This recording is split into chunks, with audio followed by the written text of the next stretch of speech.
angani, makaburini maji yapanda, kwenye miti mikubwa maji yamemimina. Kwa jina la Yesu na uachilia moto katika jina la Yesu, katika jina la Yesu, katika jina la Yesu. Achilia operation ya moto, operation ya moto kwa jina la Yesu. Moto kwa jina la Yesu. Moto rusha juu. Moto rusha mfumo wa agano. Moto kwa jina la Yesu. Iwe ni chakula kilichotambikiwa kwenye siku za sherehe, ni chakula kilichotambikiwa mizimu kwenye misiba, chakula kilichotambikiwa kwenye mchana, ili kulisha, kufunga na kuleta mauti kwenye maisha yake, na isambaratisha ilo agano katika jina la Yesu. Kuanzia leo Sharon mzima yako tunamkomboa kwa damu ya Yesu Kristo, na mrejesha kutoka utumwa wa mateso, na mrejesha kutoka utumwa wa magano ya urithi mbaya, toka kwenye madhabahu, toka makaburini, toka maji ya pana kwenye vyumba vidogo walikomfunga kwa maji.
Jesus is my Father, He never fails. No promises, He never fails. Never Father, never fails. Never Father, never fails. Jesus is my Father, He never fails.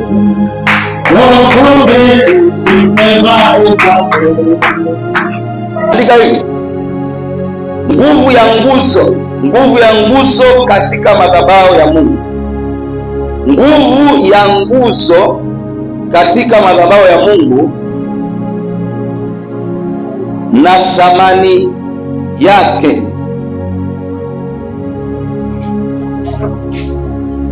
Nguvu ya nguzo katika madhabahu ya Mungu na thamani yake. Kiandika hivyo unaniambia ni nani? Wote tumeandika sawa? Nguvu ya nguzo katika madhabahu na thamani yake. Amen.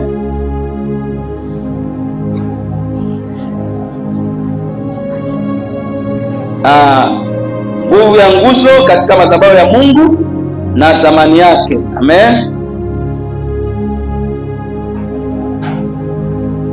Nini maana ya nguzo?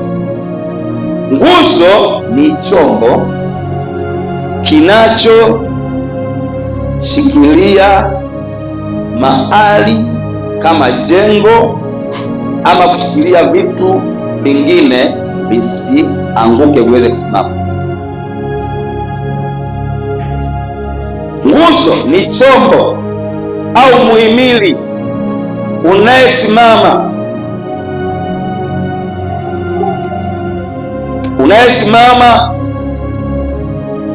kuweza kusimamisha au kusimamisha kitu kingine kisimame, kisianguke, kama vile jengo. Amen. Kama vile jengo. Kwa hivyo nguzo, kila nguzo ina thamani katika madhabahu ya Mungu.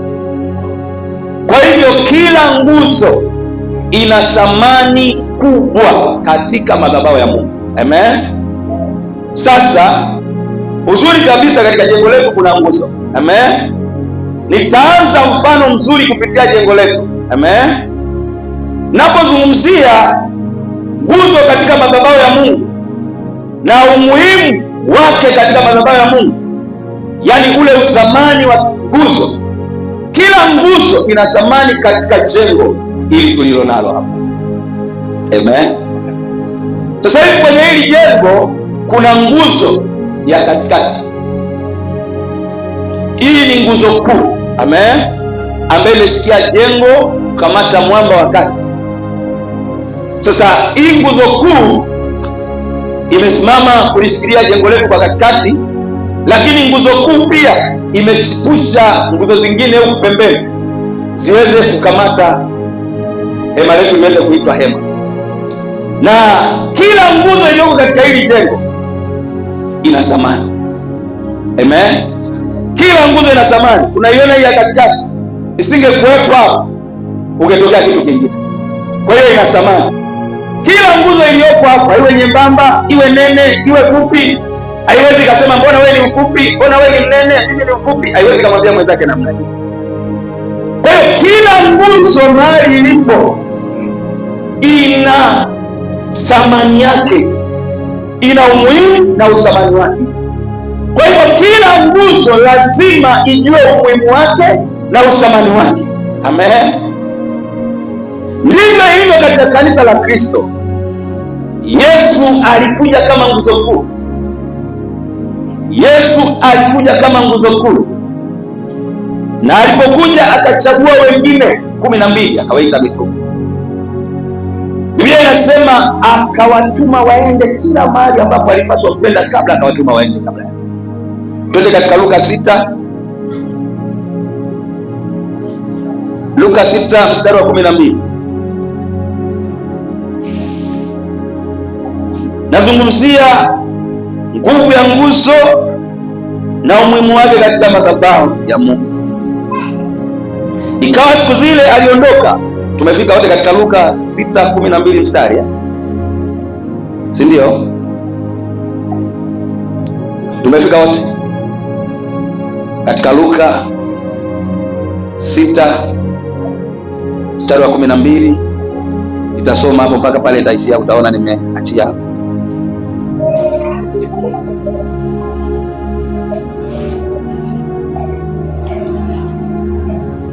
Nitasoma mpaka wa 13. Haya, niendelee. Ikawa siku zile aliondoka akaenda mlimani ili kuomba, akakesha usiku kucha katika kumwomba Mungu. Hata ilipokuwa mchana, aliwaita wanafunzi wake, akachagua 12 miongoni mwao ambao aliwaita mitume. Amen. Yesu alikuwa na wanafunzi, lakini baada ya kwenda kuomba usiku kucha, hapo tunajifunza nini nguvu ya maombi pia katika. Kwa nini Yesu alienda kuomba? Katika kuomba ndio tunapokea maelekezo kupitia maombi. Amen. Yesu anaenda kuomba usiku kucha, anashuka mlimani, anawaita wanafunzi wake, anachagua mitume 12. Biblia inasema akachagua mitume 12. Sasa Yesu alikuja hapa duniani kama nguzo kuu. Yesu alikuja kama nguzo kuu kwa ajili ya kuidhihirisha ufalme wa Mungu. Amen. Na alipokuja alitarajia siku zipo tu ataondoka na kurudi juu. Hivyo ili kazi ya huduma iendelee kutendeka hapa duniani, Yesu alichokifanya, alichagua mitume 12. Amen. Ukiendelea hapa chini mstari wa 14 anasema katika hao waliochagua, Simioni aitwaye jina la pili Petro, Andrea nduguye, na Yakobo, Yohana, Filipo na Bartolomayo, na Matayo na Tomaso, na Yakobo Alfayo, Simoni aitwaye Zelote, na Yuda wa Yakobo, na Yuda Iskariote ndiye yule aliyemsaliti. Pamoja alichagua katika hao wote, mpaka na msaliti alimchagua yeye mwenyewe. Amen. Ukisoma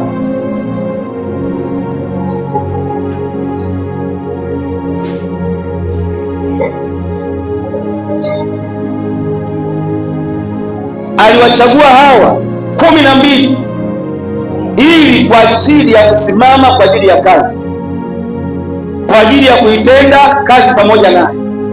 Alipokuwa hapa duniani, alikwenda nao, akaishi nao, wakamuona, wakaona kazi anazozifanya, akifundisha, akiwajenga, akiwaimarisha. Baadaye alijua iko siku ataondoka, akasema acha nichague hawa watu mitume 12. Kwa hiyo Yesu alikuja kama nguzo kuu kutoka mbinguni. Alipokuja akachagua mitume 12 kwa ajili ya kazi. Hao walikuwa kama nguzo katika madhabahu ya Mungu hapa ulimwenguni kwa ajili ya kuendelea kudhihirisha ufalme wa Mungu. Amen. Kwa hiyo tunapoona katika madhabahu nyumba ya Mungu, vile vile Mungu amechagua mtu, naye amechagua wa kwanza aliyemwita ni mchungaji, kuja kama nguzo kuu ya kanisa, na anakuja kutenda kazi pamoja na nguzo zingine zinazokuja hapa, wengine tunaita washirika. Amen. Ndipo anakuja anachagua watu mbalimbali katika sekta. Sijajua hapa kwetu Kenya mnachaguaje, labda ni nini, lakini anakwenda pamoja, anapata nguzo nyingine hapa. Amen. Mchungaji anasimama kama nguzo kuu, na nguzo zingine zote zinasimama kushikilia jengo ili liweze kusimama kwa imara, kwa na umoja, kufanya kazi vizuri. Amen. Kwa hivyo mchungaji ameitwa na Mungu, anajitambua, mimi nimeitwa na Mungu na niko hapa kwa ajili ya kazi ya Mungu, niko hapa kuitimiliza kazi ya Bwana. Kwa hiyo tayari anajua kuna watu watakuja, na anapoanza tu kazi anajua Mungu ataleta na wengine kusimama kama nguzo pamoja na yeye. Kwa hivyo ukiwa hapa katika madhabahu hii, shikana na mchungaji kama nguzo, na usijidharau kwamba wewe si mtu wa zamani.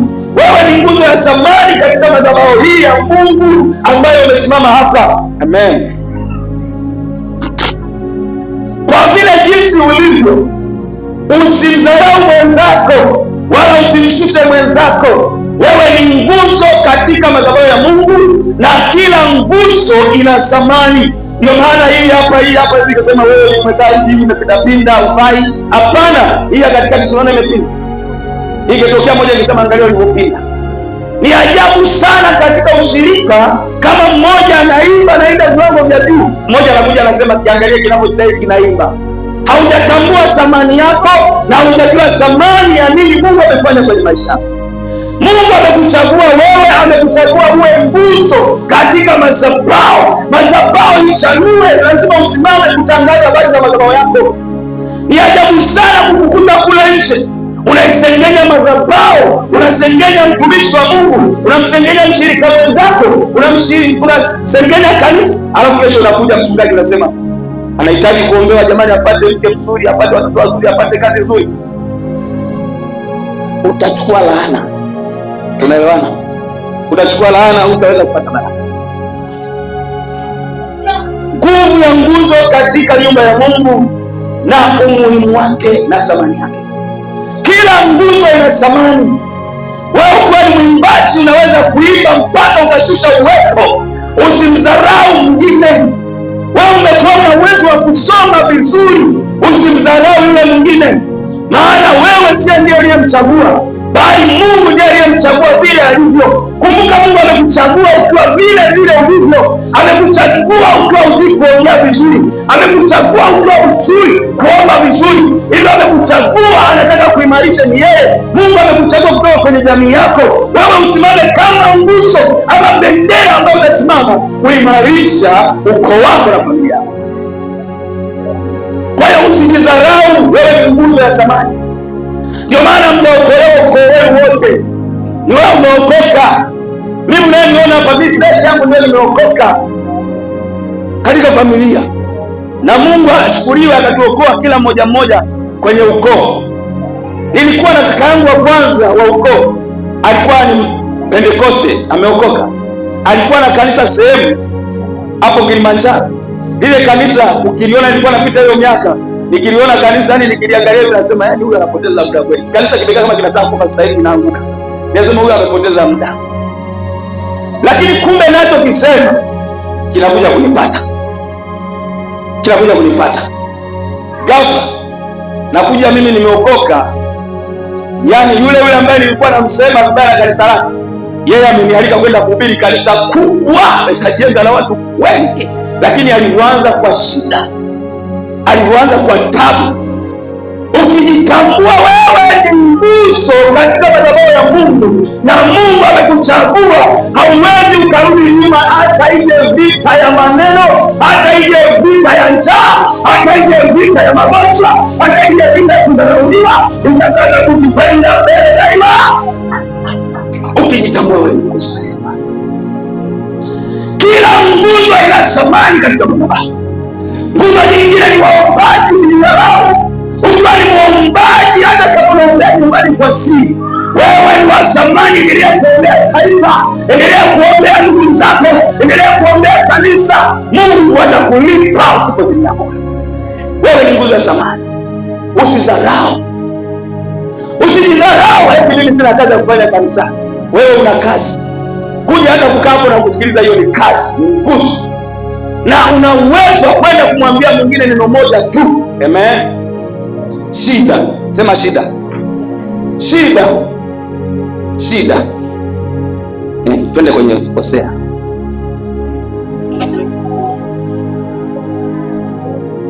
Twende kwenye kitabu cha Hosea.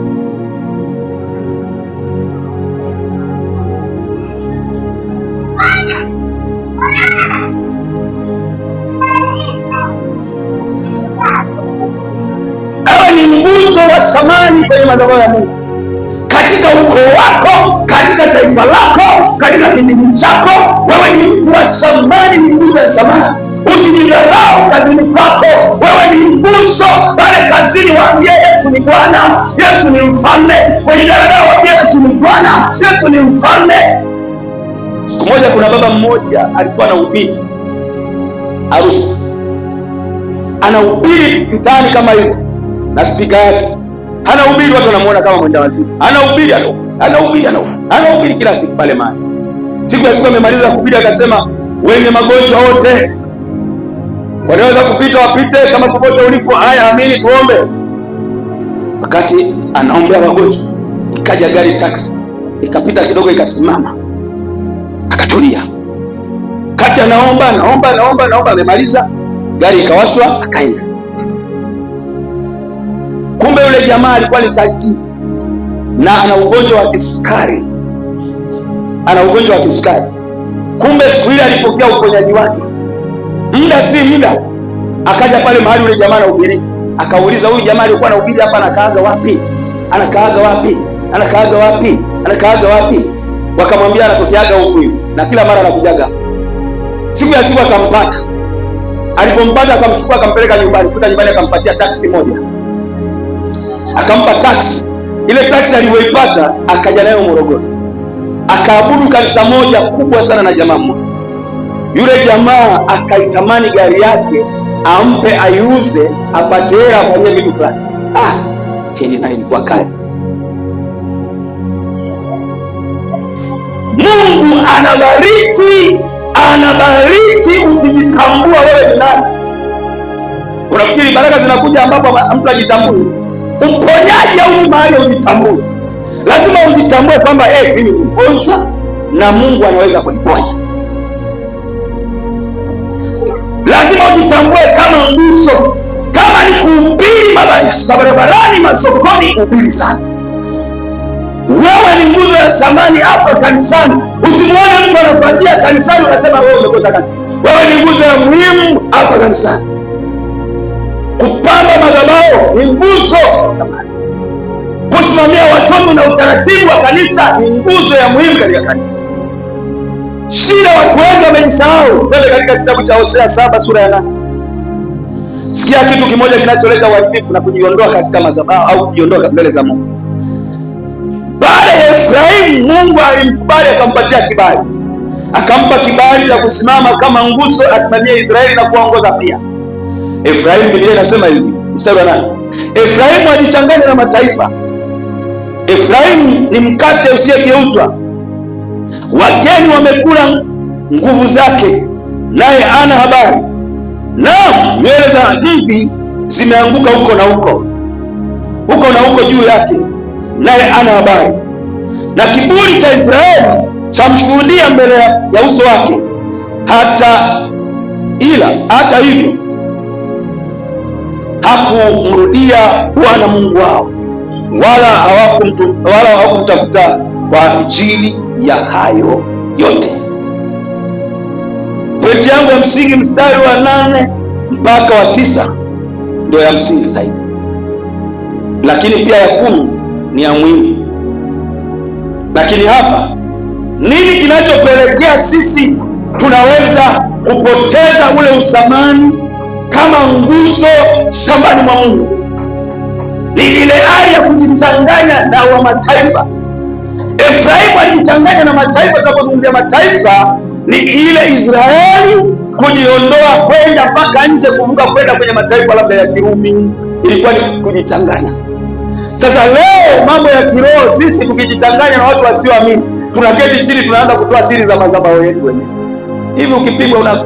Hivi ukipigwa ngumi na adui, unamlaumu shetani? Yaani wewe mwenyewe unakaa unaenda kutoa siri ya madhabahu yako ya Mungu, unawaambia watu, yani pale mama fulani ananisumbua, nisipendi. Unamwambia mpagani. Wewe si mchawi wa madhabahu yako mwenyewe, haujajua msamani wako. Wewe ulipaswa umuombee yule ndugu yako, ulipaswa yule ndugu yako umshauri, ulipaswa yule ndugu yako umtetee, usimseme vibaya. Yesu akasema shetani akimtoa shetani, pepo likimtoa pepo mwenzake, wewe ufalme umefitinika. Umefanyaje? Umefitinika, una nguvu. Ina maana wewe mtu wa Mungu ambaye Mungu amekuchagua kwa sura na kwa mfano wake, kosa ambalo Efraimu alifanya ni kujichanganya na watu wa mataifa, kujichanganya, kuendelea kuangalia desturi zao, kuendelea kutembea na desturi zao. Ikiwa yeye amechaguliwa kama nguzo ya samani, ilimpasa Efraimu ajiondoe. Amen. Hausemi amen eh? Inaumiza, lakini tunakumbushana. Mbaya zaidi, walipojichanganya na watu wa mataifa, shida kubwa ilitokea katika taifa la Israeli. Walipigwa, watu wakainuka kwa na kiburi. Biblia inasema pamoja kiburi cha Israeli kinamshuhudia Efraimu, lakini hata hawakurudi kumlilia Bwana. Ni mbaya sana unapoona wewe ni nguzo ya samani katika nyumba ya Mungu, unaposikia maoni yamekuja kwako, aidha kwa njia ya mshirika mwenzako, aidha kwa njia ya mtumishi wa Mungu madhabahu, baadaye unasema mimi nitahama kanisa na kanisa lao watajua. Hujamkomoa mchungaji, umeikomoa roho yako na maisha yako. Kama ukitambua wewe ni nguzo, utapiga na magoti, hata kama siku Baba nisamehe. Watu wengi ni waongo na wanaendelea kudanganyana. Mimi nitahama tu, kwani inanisumbua nini? Wewe mbona ukisafiri unatafuta gari nzuri yenye historia nzuri, alipatishaji ajali, ndio unaenda kupanda? Ndivyo ilivyo na mambo ya makanisa. Kanisa linaharibika, makanisa yanaharibika. Leo hii mambo yanaendelea kwa dhambi ndani ya makanisa. Lazima uchague kutulia kwenye uwepo wa Mungu ili uweze kutengenezwa na kuwa mtu mzuri zaidi. Amen.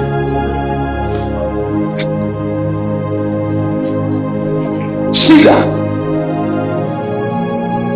ukiinua kiburi italeta shida, ukiinua uzembe italeta shida. Ni ajabu sana mtu kama mwombaji ambaye anajiitwa nguzo ya uombaji katika kanisa, Mungu anakuletea maono, unaona umemwona mama fulani hivi na hivi, badala ya kuendelea kuomba. Mungu alikwambia ukamwambie fulani, Mungu alikwambia ukamwambie jirani yako, Mungu alitaka uendelee kuomba. Baada ya kumwambia yule, Mungu anafunga, hutakaa uone tena, uone tena, utaona tena maono, utakaa kimya. Unabii ulikuwa unakuja, lakini kuna nabii zingine zitoke, zingine za kunisaidia nimjenge mtu. Wewe ulikuwa unapeleka tu, nafungwa.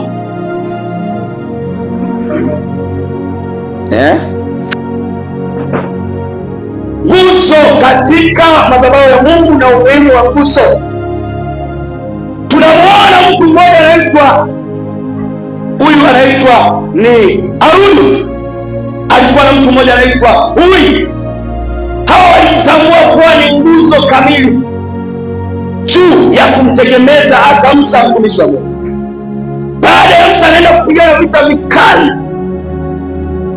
Musa akiinua mikono akishusha na pigo. Baada ya muda mfupi wakasema, hapa twende mlimani tukamwekee mawe. Wakaenda kumtegemeza, Huduma ya kutegemeza ni huduma ambayo inahitaji mtu na si watu. Mtu, na nielewa, kanisa ni kuanza mtu mmoja kuendelea watu wengine. Kanisa ni wewe, sasa hili ni jengo la kanisa. Unaelewana wapendwa? Kwa tunapozungumzia habari ya kanisa kutegemeza madhabahu, ulikuwa unaweza kufanya vitu, mara unashika mkono mtumishi unampatia kitu, mara unatamani siku ulikuwa unamnunulia kitu, leo hii umeacha, huwezi tena kufanya vile vitu ambavyo ulikuwa unafanya. Kwa sababu ya nini? Wenyeji wamekula nguvu. Wenyeji wapi? Wakati mwingine wamejichanganya na watu kwenye desturi zao.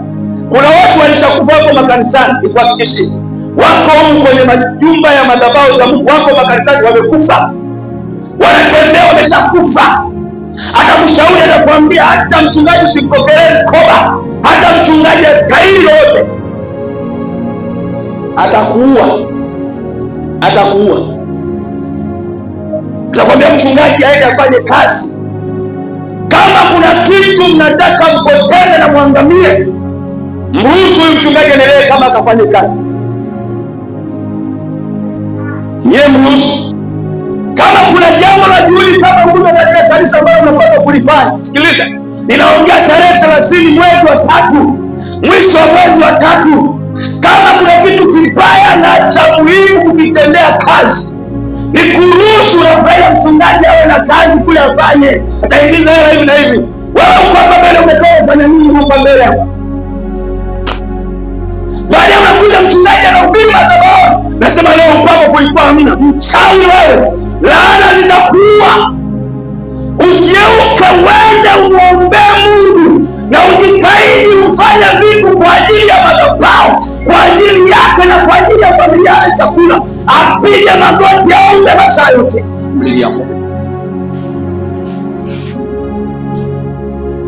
Hamlia Mungu. Sio hivyo kwenye nyumba za uchawi wala uganga, hapana. Kanisa sio hivyo. Mchawi ukaa, mganga ukaa, mara zote anasubiria wateja watakuja, mara mtu atakuja. Kanisa, ninaongea na kanisa.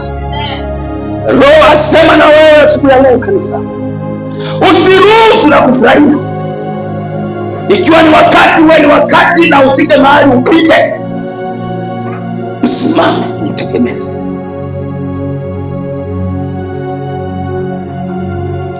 Ili muone utukufu wa Mungu mkubwa kwenye maisha yenu na baraka za Mungu kwenye maisha yenu, lazima mchukue nafasi yenu. Hata kwa nguvu, mwambia baba, hakuna kwenda, au usifanye chochote, watoto wako tutafanya. Tunaelewana? Wezi ukapata ona nguvu za Mungu kupita kawaida, pasipo kujua thamani ya nguvu na umuhimu wake katika maisha. Wewe ni mtu wa thamani. Mungu amekuchagua wewe, amekuchagua kutoka huko from nowhere. Ulikuwa huko na hali zako mbaya kabisa, amekuleta mbele za mchungaji Samuel. Si kwa bahati mbaya, kwani alikuja kukuandikia barua njoo hapa. Wewe ulishawahi kujiuliza? Akikupeana mwaliko wa barua, lakini Mungu anakuongoza kuja hapa. Maana yake nini? Kuna connection ndani yake ya wewe na yeye. Wewe na yeye ndiye njia yako ya kubarikiwa itakapotokea. Mchungaji hawezi kunisaidia, mama mchungaji hawezi kunisaidia mimi. Yaani huyu mzee kanisa hawezi kunisaidia, huyu shemasi anisaidii chochote, hawezi kusaidia. Utapigwa na adui, utaisha. Ukisafiri wewe mpendo, unatafuta gari nzuri na ile historia nzuri, unapanda, ndio unapanda, unaenda kwenda nayo na safari.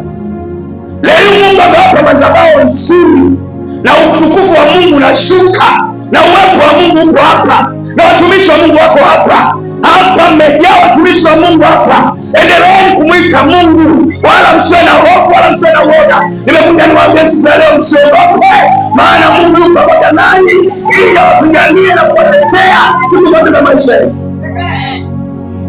Usiogope, usiogope, usiogope. Mshikamane, mshikamane, mkono kwa mkono, ndugu kaka, ndugu dada, baba mama, watoto, tushikamane. Amen. Kwenye uchawi ipo nguvu ya umoja. Nilisema usiku hapa, nirudie tena leo, nguvu ya umoja na upendo. Kule mtu ana dawa ya kusababisha mafua tu, ni dawa ndogo sana katika ufalme wa giza, dawa ya kusababisha mafua. Lakini ninakuja na dawa ya kumpiga mtu paralyze. Tunapokuja waganga tunakutana hapa. Kama hivi ningekuwa nimekuja hapa, tunasema wachungaji wote, bwana kuna mtu mmoja amekuja yuko hapa, na kila siku tuna desturi ya kukutana chini, tunakaa. Anakuja kupeana maarifa mapya kila mwezi, maarifa mapya. Shetani amelipiga kanisa kwa viwango visivyo vya kawaida. Leo hii ni hatari sana. Unatoka mlango huu, ndugu yangu, tunatoka mlango hapa, tumekaa hapa wote hapa tangu asubuhi hapa, tumelisikia leo. Tunatoka huu mlango tukifika hapo nje ya diwani, kila mmoja anasema mmoja kushoto kulia. Upendo hauko namna hii. Mungu ni pendo, tunda la Roho ni upendo na umoja na mshikamano. Upendo huvumilia, upendo hausudi mabaya, upendo haujitakii mambo yake wenyewe, upendo unadumu milele. Mambo yote yatapita, kutakuwa na unabii utakoma, kutakuwa na lugha zitakoma, lakini unabii la upendo utadumu milele. Ni kifungo cha ukamilifu. Yanadumu mambo matatu: imani, tumaini, upendo hata milele. Kwa mavazi ya damu, choma moto ndio moto kubakia. Toka chamasha, toka chamasha, acha fulani, acha mwaka, toka. Wewe ustahili moto, moto.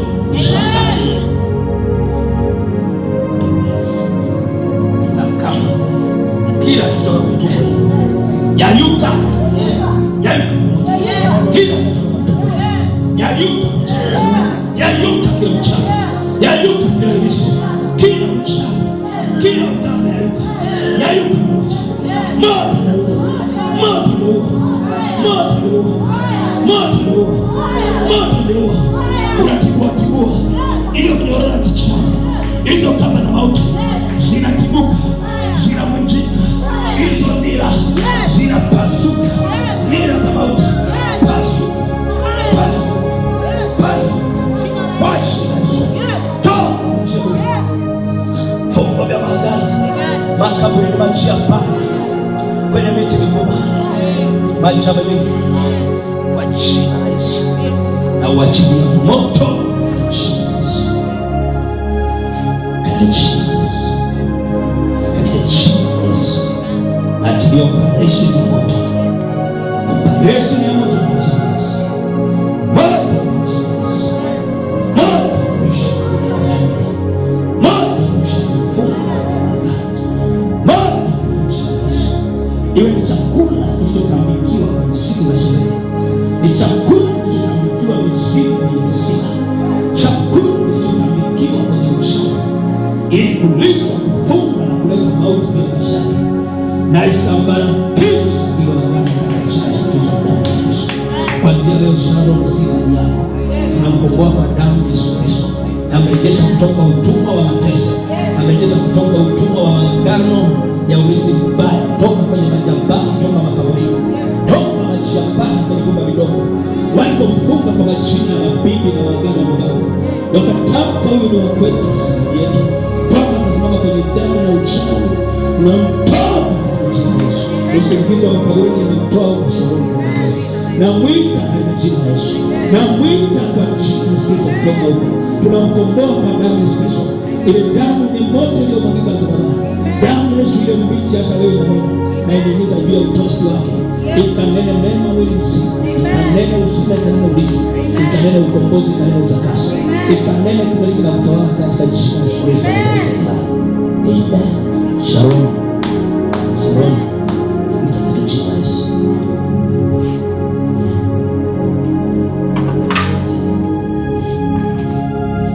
Sema Bwana Yesu. Bwana Yesu. Niko hapa. Niko hapa. Nakuhitaji Bwana. Nakuhitaji Bwana. Nakuhitaji Bwana. Wewe uliye agano jipya la maisha.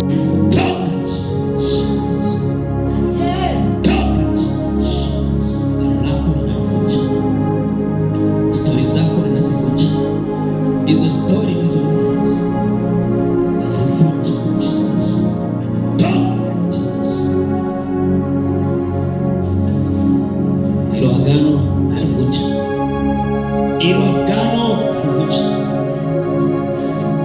Hilo agano nalivunja.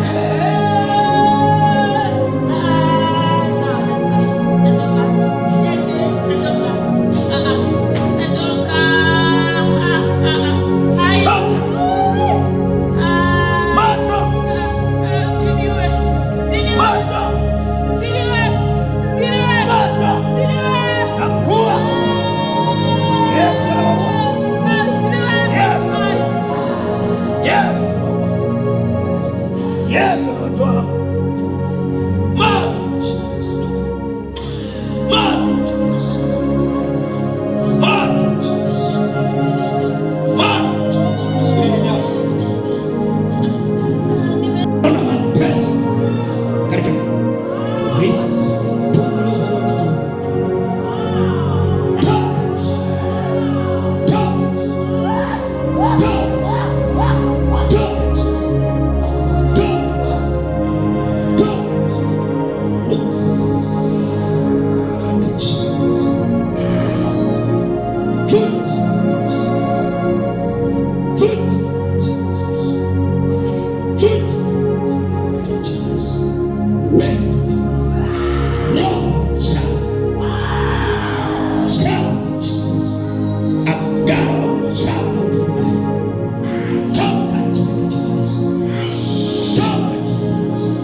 unachukua